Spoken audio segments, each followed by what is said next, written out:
I come to the floor today to express my strong opposition to H.R. 6304, the FISA Amendments Act, and my opposition to invoking cloture on the motion to proceed to this legislation. Mr. President, let me tell you what I think this debate is about and what it is not about. What it is not about is whether anyone in the United States Senate or the United States Congress is not going to do everything that he or she can to protect the American people from another terrorist attack. It is not about whether we are going to be as vigorous as we can in hunting down terrorists. It is not about whether we are going to be vigilant in the war against terrorism. That is what it is not about. What it is about, essentially, is whether we can be forceful and successful in fighting terrorism while we protect the constitutional rights that make us a free country. That is what this debate is about. And I happen to believe that with strong law enforcement, with a strong and effective judiciary, with a Congress working diligently, we can be vigorous and successful in protecting the American people against terrorism, and we can do it in a way that does not undermine the constitutional rights which people have fought for hundreds of years to protect. The Constitution, which today remains one of the great documents ever written in the history of humanity.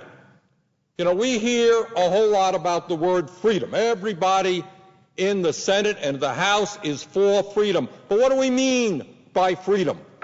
What we mean by freedom is that we want our kids to be able to read any book they want to read without worrying that the FBI is going to come into a library or a bookstore to check on what they're reading. We want people to be able to write letters to the editor, critical of the president, critical of their congressman or their senator, without worrying that somebody is going to knock on their door. We want people to be able to have the freedom to assemble, to demonstrate, without worrying that somebody has a camera on them and is taking notes, and later on there will be retribution because they exercised their freedom of assembly and their right to dissent. That's really what the debate is about. It's not whether you are for protecting the American people against a terrorist attack or not. That's not what the debate is. The debate is whether we as a great country will be capable of doing that within the context of our laws, within the context of our Constitution, and understanding that we are a nation of laws and not of men, regardless of who the president is. This legislation does not strike the right and appropriate balance between ensuring that our intelligence community has the tools it needs to protect our country against international terrorism and protecting the civil liberties of law-abiding Americans. Instead, it gives a get-out-of-jail-free card to companies that may well have violated the privacy and constitutional rights of millions of innocent Americans. I am proud to be a co-sponsor of the amendment that will be offered, as I understand it, by Senators Dodd, Feingold, and Leahy to strike Title II of the Intelligence Bill, which deals with retroactive immunity. This is a very important amendment, and I hope that a majority of the members of the Senate will support it.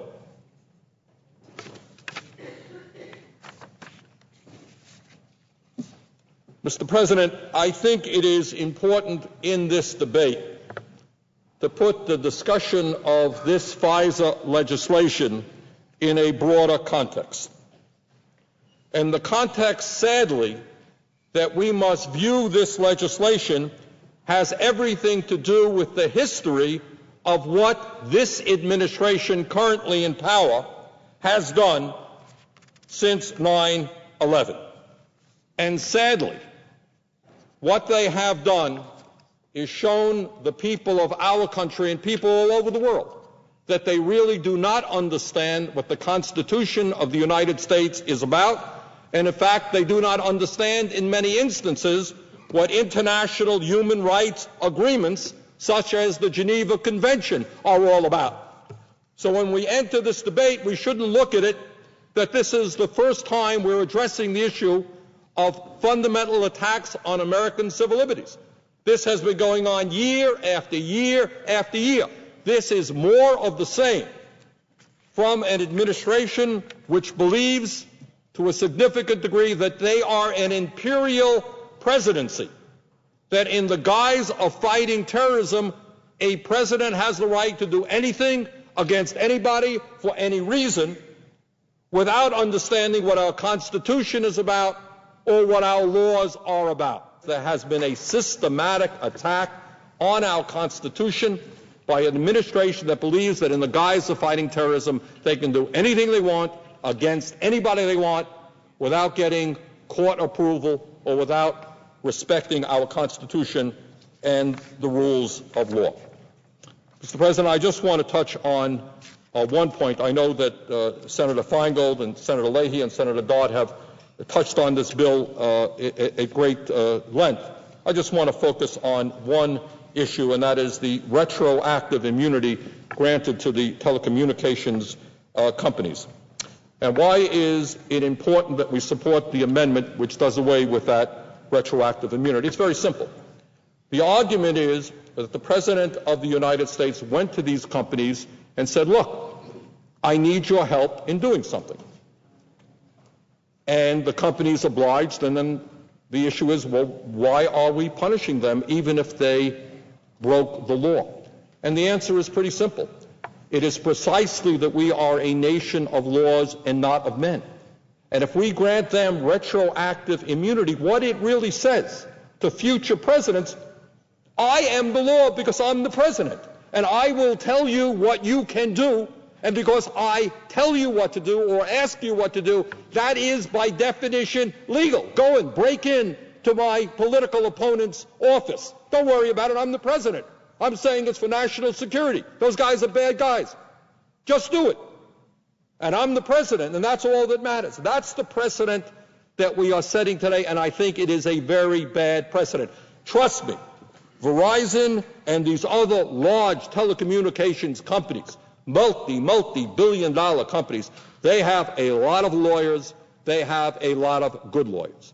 And what we know, in fact, is some of the telecommunications companies, at least one that comes to mind, said, no, Mr. President, sorry, that's unconstitutional, that's illegal, I ain't going to do it. And I applaud them for that. But others said, hey, the president is asking us, we're going to do it. Point is, the president is not the law. The law is the law. The Constitution is the law.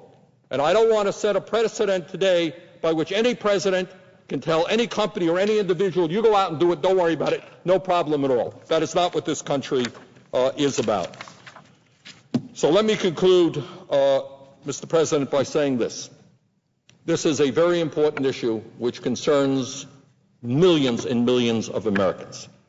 Bottom line here is every American, every member of the Senate understands that we have got to do every single thing we can to protect the American people from terrorist attacks. There is no debate about that. Some of us believe, however, that we can be successful in doing that while we uphold the rule of law, while we uphold the Constitution of this country, which has made us the envy of the world and for which we owe the founders of our country and those who came after fighting to protect those civil liberties so much.